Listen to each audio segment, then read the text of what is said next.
What up and welcome to Rama Screen YouTube channel, and here's my review of To Catch a Killer. Let's rock this. Okay, from time to time, a film would come along that would try to, and they can only try to, emulate or replicate the styles of David Fincher, specifically his classic film Zodiac, which to this day is still highly regarded as one of the best investigative crime thrillers ever.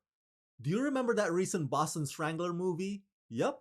That's also another example that tried to be David Fincher esque, but again, try as they may, it ultimately fell short.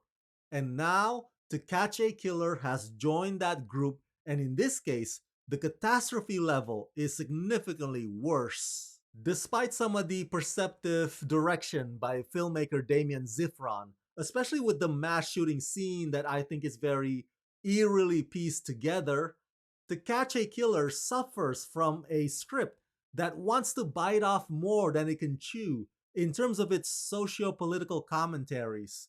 The dialogues are full of potentially interesting ideologies and psychoanalysis about worldviews and personal demons, but they are hyperbolized and mind-numbing, and they ultimately go nowhere. This film desperately wants to be a carbon copy of other better written thrillers out there, but a carbon copy is all it will ever be. Co-written and directed by Damien Zifron in To Catch a Killer, Eleanor is a young cop with a tortured soul wrestling with her past when she is recruited by the FBI's chief investigator to help profile and track the work of a disturbed individual. As the police and FBI launch a nationwide manhunt, they are thwarted at every turn by the individual's unprecedented behavior. Given her tortured psyche, Eleanor may be the only person who can understand the mind of their assailant and bring him to justice. Starring Shailene Woodley, Ben Mendelsohn, and Jovan Adepo. At the heart of it, To Catch a Killer basically wants to highlight FBI's criminal profiling methods and their shortcomings. You know, when egos and bureaucracies factor in, the profiling gets corrupted by ambitions and biases and prejudice and the struggles between what's good for public and what's good for careers. The problem here is that much of the profiling is based on speculations and hunches. It's also simplistic and broad strokes. Even the way that Shailene's character comes to her conclusions just seems awfully convenient, so much so that I can't take any of it seriously. Subtlety is not this film's best feature. In fact, it spoon feeds you quite plenty. As I implied earlier, the mall shooting scene is definitely a memorable one. The way that that's edited by showing you the aftermath and then going back frame by frame, showing you the incident itself, it's very harrowing and difficult to watch. The scene gives out the effect that it's intended.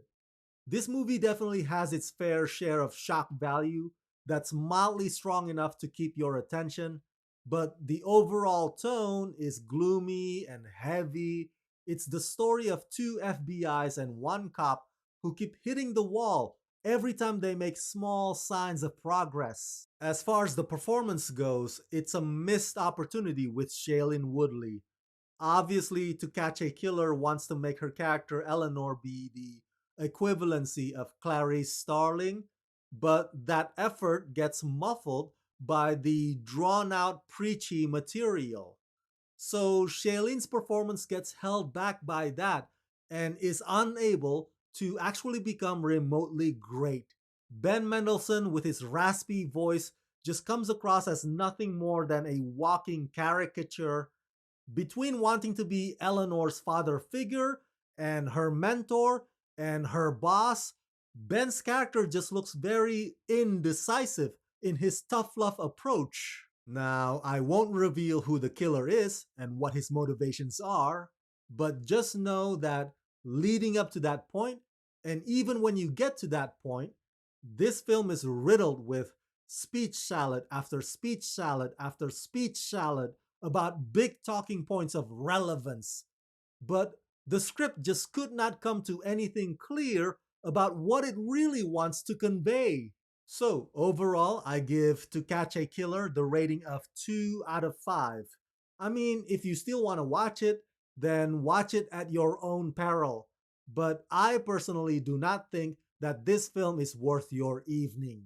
So that's it. That's my review of To Catch a Killer. Smash that like button, share this video with everyone you know, share your thoughts in the comment section below, and as always, subscribe, subscribe, subscribe. Let's rock this.